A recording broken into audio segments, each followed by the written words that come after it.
രാഹുൽ മാങ്കൂട്ടത്തിനെതിരെ വിമർശനവുമായി ഇടുക്കിയിലെ യൂത്ത് കോൺഗ്രസ് പ്രതിനിധികൾ സംസ്ഥാന അധ്യക്ഷൻ ഏകാധിപതിയെ പോലെ പെരുമാറുന്നെന്നാണ് ജില്ലാ നേതൃസംഗമത്തിൽ വിമർശനം കടത്തതോടെ രാഹുൽ വേദി വിട്ടു, പിന്നീട് തിരികെയെത്തി. മുണ്ടക്കൈ പുനരധിവാസ ഫണ്ട് നിശ്ചിത സമയത്ത് പൂർത്തിയാക്കാത്ത മണ്ഡലം കമ്മിറ്റിക്കെതിരെ നടപടിയുണ്ടാകുമെന്ന് രാഹുൽ പറഞ്ഞു. ആഷിഖ് ചേർന്ന വിശദാംശങ്ങളെ. ആഷിഖ്, KM അഭിജിത്തിനെ തഴഞ്ഞതിൽ രാഹുൽ മാങ്കൂട്ടത്തിനെതിരെ വിമർശനം ഉയരുന്ന അതേസമയം യോഗങ്ങളിലും രാഹുലിനെതിരെ വിമർശനം ഉയരുകയാണോ?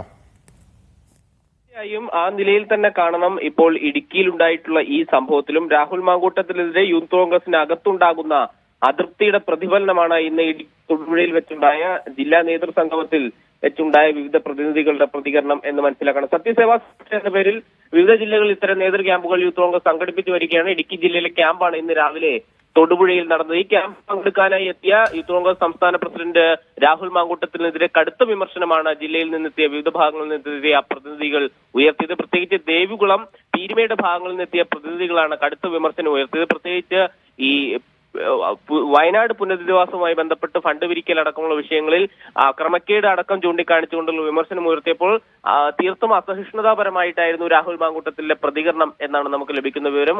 അടുത്ത മറു ചോദ്യങ്ങൾ ഉന്നയിച്ചുകൊണ്ട് വിമർശനങ്ങളെ നേരിടാൻ ശ്രമിച്ച രാഹുൽ മാങ്കൂട്ടത്തിൽ പിന്നീട് വേദിയിൽ നിന്നിറങ്ങിപ്പോയി. പിന്നീട് അബിൻ വർക്കി അടക്കമുള്ള മറ്റ് നേതാക്കൾ അനുനയിപ്പിച്ച് രാഹുൽ മാങ്കൂട്ടത്തിനെ തിരിച്ച് വേദിയിലേക്ക് എത്തിക്കുകയായിരുന്നു. പിന്നീടും വലിയ ബഹളമായ യോഗത്തിലുണ്ടായി. രാഹുൽ മാങ്കൂട്ടത്തിനെതിരെ കടുത്ത വിമർശനങ്ങൾ പ്രതിനിധികൾ ഉയർത്തി എന്നാണ് പറയുന്നത്. കൂടാതെ രാഹുൽ ഈ ഘട്ടത്തിൽ ഈ ഫണ്ട് പിരിവ് പൂർത്തിയാക്കാത്ത കമ്മിറ്റികൾക്കെതിരെ, മണ്ഡലം കമ്മിറ്റികൾക്കെതിരെ നടപടി ഉണ്ടാക്കുമെന്നും അറിയിച്ചിട്ടുണ്ട് ഈ യോഗത്തിൽ. സച്ചിൻ. ശരി.